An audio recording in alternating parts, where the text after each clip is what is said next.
രവി, നീ ഉറങ്ങിയില്ലേ? എങ്ങനെ ഉറക്കം വരാന്? 2 തടിമാടന്മാരല്ലേ കൂടെ കിടക്കുന്നത്. ഓ, അതാണോ പ്രശ്നം? അല്ലാതെ ശ്രീലക്ഷ്മി മാഡം അടുത്തില്ലാത്തതല്ല. ഓ, അപ്പൊ തനിക്ക് കാര്യം മനസ്സിലായി. അല്ല, താനെന്താ എന്നോട് ദേഷ്യപ്പെടുന്നേ? ഈ ശാന്തി മുഹൂർത്തമൊന്നും എന്റെ തലയിൽ ഉദിച്ച ബുദ്ധിയല്ല. മാത്രമല്ല, ദൈവത്തിന്റെ സ്വന്തം നാട്ടിൽ ശാന്തി മുഹൂർത്തുന്ന ഏർപ്പാട് ഈ രാജനന്ദിനി വിലാസത്തിൽ മാത്രമേ കാണൂ. ഓരോരോ ആചാരങ്ങൾ. ഒരു കാര്യം ചെയ്യാം, തനിക്ക് ഉറക്കം വരുന്നില്ലെങ്കിലേ ഞാനൊരു പാട്ട് പാടിത്തരാം. താൻ പാടിയ ഇന്ന് മാത്രമല്ല, അടുത്ത 6 മാസത്തേക്ക് എനിക്ക് ഉറക്കമേ വരില്ല.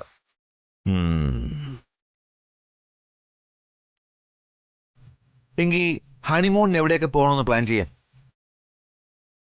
സ്വിറ്റ്സർലാൻഡ്, തായ്ലൻഡ്, സിംഗപ്പൂർ, അമേരിക്ക, കാശ്മീരിലായാലോ? ഇപ്പൊ നല്ല ക്ലൈമറ്റാ. എന്റെ പൊന്ന് രാജാറാമമ്മാവാ, താൻ ഇവിടുന്ന് എണീറ്റ് താഴത്തൊരു ഷീറ്റെങ്ങാൻ വിളിച്ച് കിടന്ന് ഉറങ്ങാൻ നോക്ക്. മനുഷ്യൻ സ്വസ്ഥമായിട്ടൊന്ന് കിടക്കട്ടെ. ഓ, അത് ശരി. അപ്പൊ ഞാൻ അടുത്ത് കിടക്കുന്നതാ നിന്റെ സ്വസ്ഥത കിടല്ലേ? ശരി.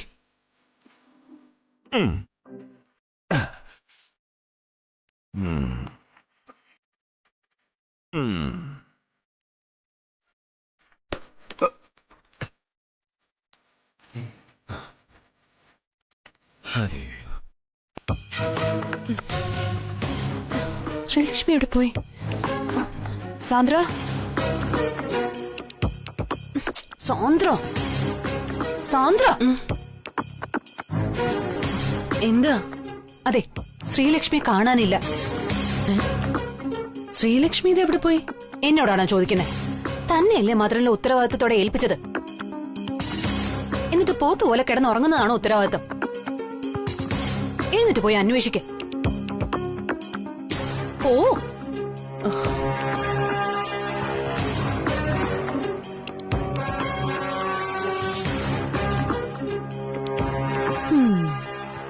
അങ്ങനെ നീ ഇപ്പൊ സുഖിച്ചു കിടന്ന് ഉറങ്ങണ്ട.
ഇത് അമ്മ അറിഞ്ഞ ഞങ്ങളെ കൂടി വഴക്ക് പറയും. ശ്രീലക്ഷ്മി വരൂ. ഞങ്ങളിങ്ങനെ ഈ നക്ഷത്രങ്ങളൊക്കെ നോക്കി സംസാരിച്ച് ഇന്നെന്താന്നറിയില്ല, ആകാശത്ത് നിറയെ നക്ഷത്രങ്ങളാണ്. ഇപ്പോ ഞാൻ ശ്രീലക്ഷ്മിക്ക് കാണിച്ചു കൊടുക്കായിരുന്നു. കാർമേഘം മൂടിയില്ലെങ്കിൽ നക്ഷത്രങ്ങളൊക്കെ നാളെയും കാണും സർ. സാൻഡ്ര നടന്നോളൂ, ഞങ്ങൾ വന്നോളൂ. ശ്രീലക്ഷ്മി വന്നിട്ടേ ഞാൻ വാതിലടയ്ക്കുന്നുള്ളൂ.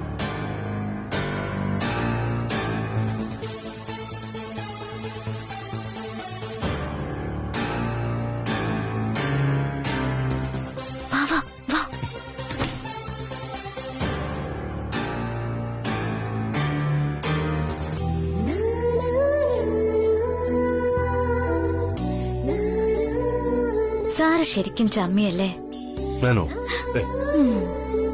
എനിക്കങ്ങനെ തോന്നിയോ? നല്ല കാര്യായി, നല്ല കാര്യമായിട്ട് ചമ്മിയിട്ടുണ്ട്. അതേ ഈ മുഖത്ത് എഴുതി വെച്ചിട്ടുണ്ട്. എന്തായാലും ഉറക്കം പോയില്ലേ, ഇനി പുറത്തു പോയി നിന്ന് ഒറ്റയ്ക്ക് നക്ഷത്രമൊക്കെ നോക്കി നിൽക്ക്. ഞാൻ പോവാ. Good night.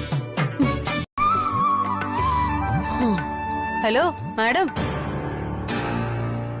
ആരെങ്കിലും ചായ ഇട്ട് കൈ കൊണ്ട് തന്നാ കുടിക്കാൻ എന്തൊരു സുഖം അല്ലേ? കുടിക്ക് കുടിക്ക്, നല്ല എനർജി വരട്ടെ. ഓഫീസിൽ ചെന്ന് മറ്റുള്ളവരെ ഭരിക്കാനുള്ളതല്ലേ. പാവം ശ്രീലക്ഷ്മി, അവൾക്ക് ഇതുവരെ നിന്റെ സ്വഭാവം മനസ്സിലായിട്ടുമില്ല. അല്ലെങ്കിൽ ചായ പോയിട്ട് ഒരു തുള്ളി വെള്ളം പോലും നിനക്ക് തരത്തില്ല.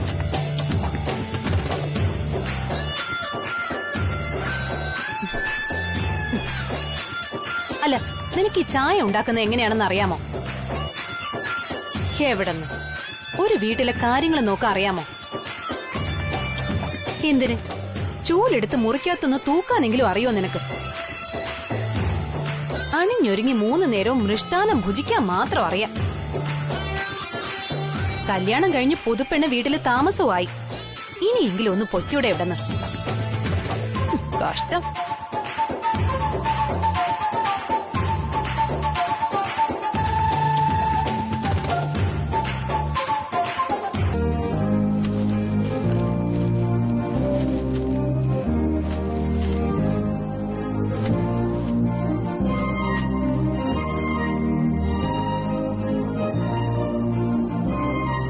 മോനെ രവി, ആ അമ്മേ, ഞാൻ വന്നത് നിന്നോടൊരു കാര്യം സംസാരിക്കാനാ. ഇന്ന് ശാന്തിമുഹൂർത്ത ചടങ്ങുകൂടി കഴിഞ്ഞാൽ പിന്നെ നിങ്ങൾ സ്വതന്ത്രരായി. ഇപ്പോ ശ്രീലക്ഷ്മിയുടെ വല്ലായ്മയൊക്കെ മാറി പഴയ ആരോഗ്യസ്ഥിതിയിലേക്ക് പൂർണ്ണമായും വന്നു കഴിഞ്ഞു. ഇനി ശ്രീലക്ഷ്മിയെ പുറത്തേക്ക് എവിടേക്കെങ്കിലും കൂട്ടിക്കൊണ്ടു പൊയ്ക്കൂടെ? റെസ്റ്റോറന്റിലോ സിനിമയ്ക്കോ എവിടേക്കെങ്കിലും കൂട്ടിക്കൊണ്ടു പോ. അല്ലെങ്കിൽ ദൂര സ്ഥലങ്ങളിൽ ഗൾഫ് രാജ്യങ്ങളിലോ മറ്റോ. ശ്രീലക്ഷ്മിക്കും ആഗ്രഹം ഉണ്ടാകും. അമ്മയ്ക്ക് ശ്രീലക്ഷ്മി അറിയാത്തതുകൊണ്ട് അതിലൊന്നും താല്പര്യമുള്ള കുട്ടിയല്ല ശ്രീലക്ഷ്മി. ഞാനിപ്പോ അവളോട് ദുബായ് പോവാന്ന് ചോദിച്ചാ അവൾ പറയാ അവൾക്ക് ഗുരുവായൂർ അമ്പലത്തിൽ പോയാൽ മതിയെന്ന്. ഇതൊക്കെ ഞങ്ങൾ നേരത്തെ സംസാരിച്ചു കഴിഞ്ഞ കാര്യങ്ങൾ അമ്മേ.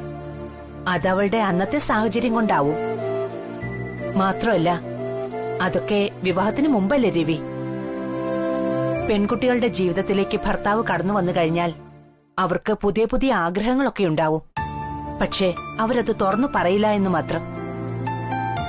ഭർത്താക്കന്മാര് അതൊക്കെ മനസ്സിലാക്കി പ്രവർത്തിക്കണം. സുകന്യ, ശ്രീലക്ഷ്മിയോട് ഒന്ന് വരെ പറയൂ. ശരി സർ. എങ്കിൽ നമുക്കൊരു കാര്യം ചെയ്യാം. അമ്മയുടെ മുമ്പിൽ വെച്ച് തന്നെ ഞാൻ ശ്രീലക്ഷ്മിയോട് ചോദിക്കാം.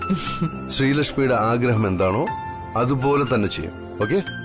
ശരി. പക്ഷെ അവൾ നോ എങ്ങാനും പറഞ്ഞ പിന്നെ അമ്മ നിർബന്ധിക്കരുത്. അമ്മ ഒരു കാര്യം ആവശ്യപ്പെട്ട അതനുസരിച്ചല്ലേ ശീലമുള്ളൂ. അതുകൊണ്ട് പറഞ്ഞ എന്താ സർ വിളിച്ചത്? മരുമകൾ വീട്ടുജോലികളൊക്കെ ചെയ്ത് ക്ഷീണിക്കുന്നു എന്ന് അമ്മയ്ക്കൊരു പരാതിയുണ്ട്. അയ്യോ, അതിന് ഞാൻ എന്ത് ജോലിയാ ചെയ്യുന്നത്? സുകന്യയും യമുനയും അമ്മയൊക്കെ എന്നെന്തെങ്കിലും ജോലി ചെയ്യാൻ സമ്മതിച്ചാലല്ലേ ചെയ്യാൻ പറ്റൂ. എത്രയെന്ന് പറഞ്ഞാ വെറുതെ ഇരിക്കുന്നേ?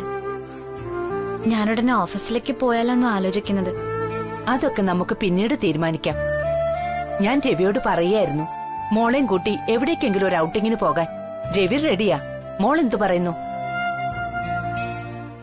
എങ്ങോട്ടാ പോണ്ടേന്ന് മോള് തീരുമാനിക്കണം. അത് ഈ ലോകത്തിന്റെ എവിടെയായാലും സാരമില്ല. അത് പിന്നെ പുറത്തെവിടെ പോവാനോ? ആ, ക്ഷേത്രത്തിൽ പോവാം. അതാണ്. എങ്ങനെയുണ്ട്? അല്ല മോളെ, അതൊരു നല്ല കാര്യമാ. പക്ഷേ ക്ഷേത്രത്തിൽ നമ്മൾ എപ്പോഴും പോകുന്നതല്ലേ. ഇന്നൊരു ദിവസം കഴിഞ്ഞിട്ട് നിങ്ങൾ രണ്ടുപേരും ഒരു സിനിമയ്ക്കോ റെസ്റ്റോറന്റിൽ നിന്ന് ഫുഡൊക്കെയോ ഒന്ന് കഴിച്ചിട്ട് വാ. അല്ലെങ്കിൽ ദൂരേക്ക് എവിടേക്കെങ്കിലും നല്ല സ്ഥലങ്ങളൊക്കെ ഒന്ന് കണ്ടിട്ട് വരൂ. അയ്യോ അമ്മ, അതൊന്നും എനിക്ക് ശീലമില്ല. വീട്, ഓഫീസ്, ക്ഷേത്രങ്ങൾ അതൊക്കെ എനിക്കിഷ്ടം. മോള് പറഞ്ഞ ഈ സ്ഥലത്തൊക്കെ ആരെങ്കിലും ഹണിമൂണിന് പോവോ മോളെ? എന്തായാലും ശരി, കുറച്ചു സമയം ഇവിടെ ഇരുന്ന് നിങ്ങൾ രണ്ടാളും സംസാരിച്ചൊരു തീരുമാനമെടുക്ക. ചിലപ്പോ ഞാൻ നിൽക്കുന്നതുകൊണ്ടാവും മോൾക്ക് തുറന്നു പറയാൻ ഒരു മടി. ശരി മോളെ. ഇവിടെ വാ. സാറ് മുമ്പ് പറഞ്ഞതുപോലെ എനിക്ക് ആ മുറിയിൽ താമസിക്കൊന്നും വേണ്ട. പക്ഷേ ആ മുറി എനിക്കൊന്ന് തുറന്നു കണ്ടാൽ കൊള്ളാമെന്നുണ്ട്. ഒന്നെന്നെ തുറന്നു കാണിച്ചാ മതി. ആ മുറി എനിക്കൊന്ന് കാണണമെന്ന് വലിയ ആഗ്രഹം. ഇപ്പൊ എന്താ ശ്രീലക്ഷ്മി, തനിക്ക് ആ മുറി കാണണമെന്നൊരു തോന്നൽ? അയ്യോ, ഇപ്പോഴല്ല സർ. ആ മുറിക്ക് മുമ്പിലൂടെ നടക്കുമ്പോഴൊക്കെ എനിക്ക് അതിനകത്ത് എന്താണെന്ന് കാണാനുള്ള ആകാംക്ഷ ഉണ്ടാവാറുണ്ട്. ആരോ എന്നെ അകത്തേക്ക് ആകർഷിക്കുന്ന പോലെ, ആരോ ആരോ വിളിക്കുന്നത് പോലെ. പിന്നെ സാറും രാജനന്ദിനി മാഡവും ഒരുമിച്ച് താമസിച്ച സ്ഥലല്ലേ? അതാ സർ, അതാ ഞാൻ ചോദിച്ചത്.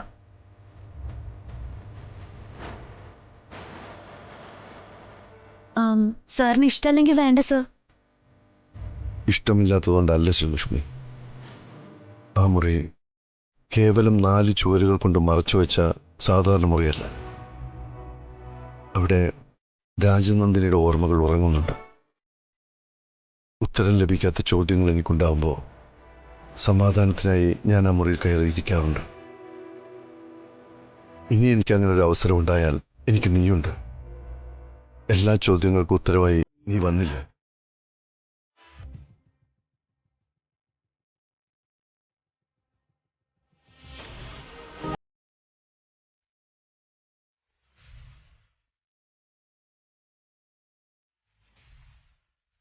ഇത് കൊള്ളാലോ രവി സാറേ. ഗായത്രി അമ്മ രവി സാറിനെ ഒരുക്കി റെഡിയാക്കാൻ വേണ്ടി എന്നെ ഇങ്ങോട്ട് പറഞ്ഞു വിട്ടു. പക്ഷേ സാറ് നേരത്തെ റെഡിയായി കാത്തു നിന്ന് മുഷിഞ്ഞ് ബാൽക്കണിയിൽ വന്ന് നിൽക്കുന്നു. പ്രതിശ്രുത വധുവിനെയും കാത്തു. രാജാറാം, തുടങ്ങാം. ഞാനല്ല, നീയാ തുടങ്ങാൻ പോകുന്നത്. നല്ലൊരു പുതിയ കുടുംബജീവിതം. നീ എന്നെ കളിയാക്കാനാണോ ഇപ്പൊ ഇങ്ങോട്ട് വന്നത്? അതെ, അത് സന്തോഷം കൊണ്ടാ. നിന്റെ തകർച്ച കാണാൻ ആഗ്രഹിച്ച ആൾക്കാർക്ക് മുന്നിൽ നീ ജയിച്ച് കാണിച്ചു കൊടുത്തതിന്റെ സന്തോഷം. അകലേണ്ട കാരണങ്ങൾ പലതും ഉണ്ടായിട്ടും നീ ശ്രീലക്ഷ്മിയെ ചേർത്ത് പിടിച്ചതിന്റെ സന്തോഷം. ശത്രുക്കളിൽ ഒന്നാമനായ ഗൗരിദാസ് ഇപ്പൊ ജയിലിൽ കിടന്ന് അഴിയെണ്ണുന്നു. ശത്രുക്കളുടെ കൂട്ടത്തിൽ കൂട്ടിയില്ലെങ്കിലും ശ്രീലക്ഷ്മിയെ പലതവണ അപായപ്പെടുത്താൻ ശ്രമിച്ച ത്രിവിക്രമൻ എന്ന 4ാംകിട ഫ്രോഡും ഇനി നിനക്കുണ്ടാവില്ല. ഇനിയുള്ള നിന്റെ ജീവിതത്തിന് തടസ്സം നിൽക്കാൻ ആഗ്രഹിക്കുന്നവരെ കൊണ്ട് നിനക്കെതിരെ ഒന്നും ചെയ്യാനുള്ള കെൽപ്പിപ്പോഴില്ല എന്നർത്ഥം. ഒരു ചെറു വിരല് പോലും നിനക്കെതിരെ അനക്കാനാവാത്ത രീതിയിൽ ലോക്ക്ഡാണ് നിന്റെ ശത്രുക്കൾ. ഇനി രവിചന്ദ്രവർമ്മന് ഓർക്കാൻ ശത്രുക്കളേ ഇല്ല. സമാധാനത്തോടെ ഒരു പുതിയൊരു ജീവിതം തുടങ്ങാം, നിനക്കും നിന്റെ ശ്രീലക്ഷ്മിക്കും. ആ, കേരള ട്രഡീഷണൽ പാരവെപ്പും കുത്തിത്തിരിപ്പും US പഠിച്ചതായിരിക്കും അല്ലേ?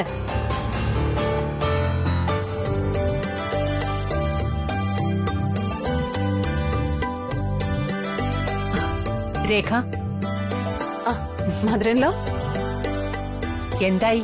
ഒരുങ്ങിക്കഴിഞ്ഞോ? ആ, കഴിഞ്ഞോന്നോ? ദേ നോക്കിയേ മധുരല്ലോ, എങ്ങനെയുണ്ട് മധുരല്ലോയുടെ പുതിയ മരുമകള്? നോക്ക് എത്ര സുന്ദരിയായിരിക്കുന്നോന്ന്. മുഖത്തുനിന്ന് കണ്ണെടുക്കാൻ തോന്നുന്നില്ല അല്ലേ? എങ്ങനെയുണ്ട്? ഞാൻ ഒരുക്കിയതാ. നീ ഒരുക്കിയില്ലെങ്കിലും എന്റെ മോള് സുന്ദരിയാ. അത് ശരി, ഇത്രയും കഷ്ടപ്പെട്ട ഞാനപ്പോ പുറത്ത്.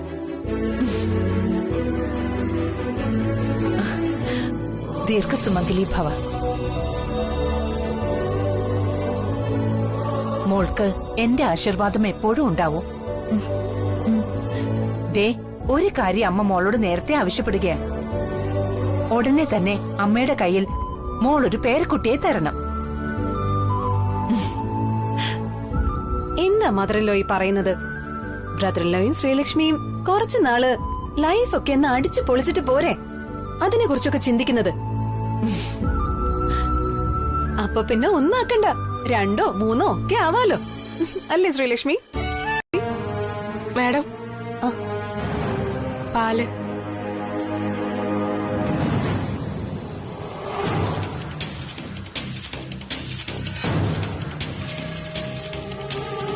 സാന്ദ്ര, ഐശ്വര്യമായിട്ട് ഈ പാലെടുത്ത് ശ്രീലക്ഷ്മിയുടെ കൈ കൊടുത്ത്.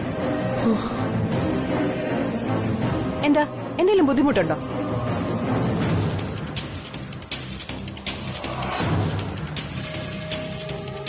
അതെ, സാന്ദ്ര എടുത്തു തന്നോളൂ, ഇരിക്കും.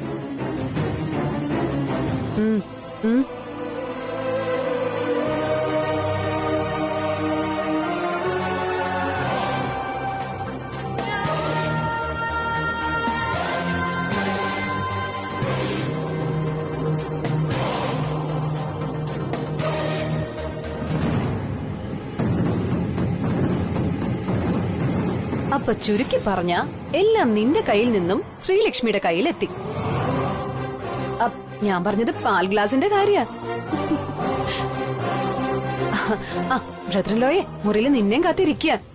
വാ ശ്രീലക്ഷ്മി, നമുക്ക് അങ്ങോട്ട് പോവാം. നോക്കി നിൽക്കാതെ വാ സാന്ദ്ര, നമുക്ക് ശ്രീലക്ഷ്മി മുറിയിലേക്ക് പറഞ്ഞു വിടണ്ടേ? കമോൺ വാ.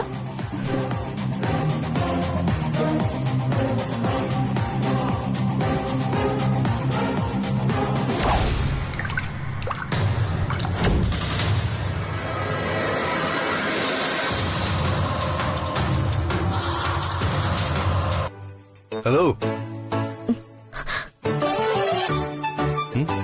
എന്താ എന്റെ പ്രിയപ്പെട്ട ഭാര്യ അവിടെ തന്നെ നിന്നളഞ്ഞത്? ഇനിയും എന്നെ വെയിറ്റ് ചെയ്യിപ്പിക്കാതെ ഇങ്ങോട്ടൊന്ന് വരാവോ?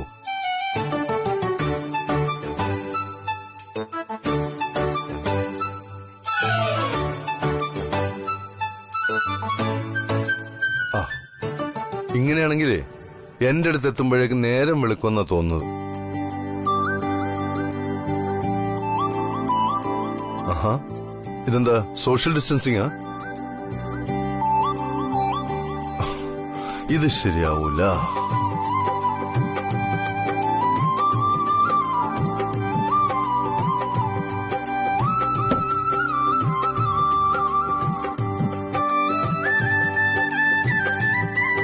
ഇരിക്ക്.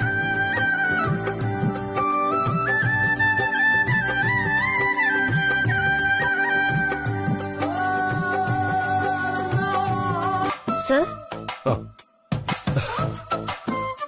ഞാൻ ആലോചിക്കായിരുന്നു തന്നെ ആദ്യമായിട്ട് കണ്ട നിമിഷത്തെക്കുറിച്ച്. അവിടെ മുതൽ ഇവിടം വരെ എന്തൊക്കെ കോലാഹലങ്ങളായിരുന്നു. ദാ ഇതുപോലെ അടുത്ത് കിട്ടാൻ.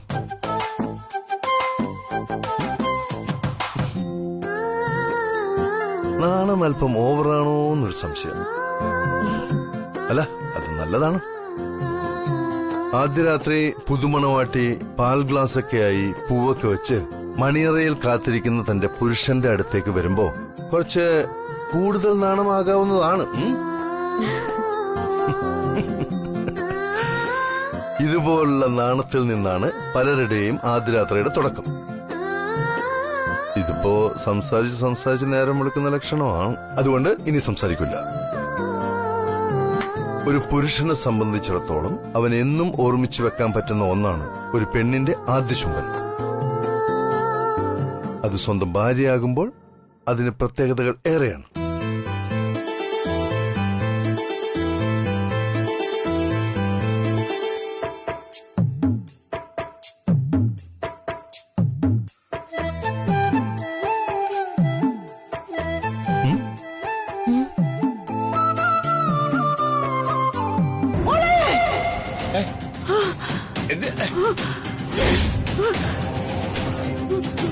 എന്താ സരോജം, എന്തു പറ്റി? ശ്രീജ, നമ്മുടെ മോള്. മോക്കെന്തു പറ്റി? ഒരു ദുസ്വപ്നം കണ്ട് ഞാൻ. നമ്മുടെ മോക്ക് എന്തോ ആപത്തുണ്ടായെന്ന മനസ്സ് പറയുന്നത്. നീ വെറുതെ രാത്രി ഓരോ സ്വപ്നവും കണ്ട് പിച്ചും പോയി പറയാ സരോജം. അവൾക്ക് അവിടെ എന്താ ആപത്തുണ്ടാവാൻ? അല്ല, ഞാൻ വെറുതെ പറയുന്നതല്ല. മോക്ക് എന്തോ പറ്റിയിട്ടുണ്ട്. അതാ, അല്ലെങ്കിൽ കരിക്കൊത്തിയമ്മ എന്നെ ഇങ്ങനെ. കുറച്ചു ദിവസം കൊണ്ട് ടാബ്ലറ്റ്സ് ഒക്കെ കഴിക്കുന്നില്ല, അതിന്റെ ക്ഷീണം ഉണ്ടാവും. താൻ ഭീകര ഉറക്കമായിരുന്നു. ആണോ? അപ്പോ നമ്മുടെ ഫസ്റ്റ് നൈറ്റ് തൽക്കാലം വേണ്ടെന്ന് വെച്ച് മനഃപൂർവ്വം താൻ ഉറക്കം അഭിനയിച്ചതാണോന്നാ ഇപ്പൊ എന്റെ സംശയം. സർ, ചുമ്മാ പറഞ്ഞാണ്. താൻ പോയി ഫ്രഷ് ചെല്ലു. Sorry sir. എന്തിന്? സാറിന് ഇന്നലെ ഒരുപാട് ബുദ്ധിമുട്ടുണ്ടായില്ലേ? എന്ത് ബുദ്ധിമുട്ട്? നമുക്കിനി എന്നും അങ്ങോട്ട് ഫസ്റ്റ് നൈറ്റ് അല്ലേ? ആ, അപ്പോ ഞാൻ പോയി ഫ്രഷ് ആയിട്ട് വരാമേ. സരോജം, നീ വേഗം റെഡിയാവ്, നമുക്ക് മോളെ കാണാൻ പോവാം. ഇതല്ലേ നിനക്ക് എന്നോട് പറയാണ്ടായിരുന്നത്? മോളെ കുറിച്ചുള്ള ഒരു അമ്മയുടെ ആധി മനസ്സിലാക്കാത്ത ഒരു അച്ഛനെന്ന ദുഷ്പേര് എനിക്ക് വേണ്ട. ഇന്നലെ രാത്രി ഞാൻ തീരുമാനിച്ചതാ നിന്നെ കൊണ്ടുപോയി മോളെ ഒന്ന് കാണിക്കണമെന്ന്. അയ്യട മിടുക്ക.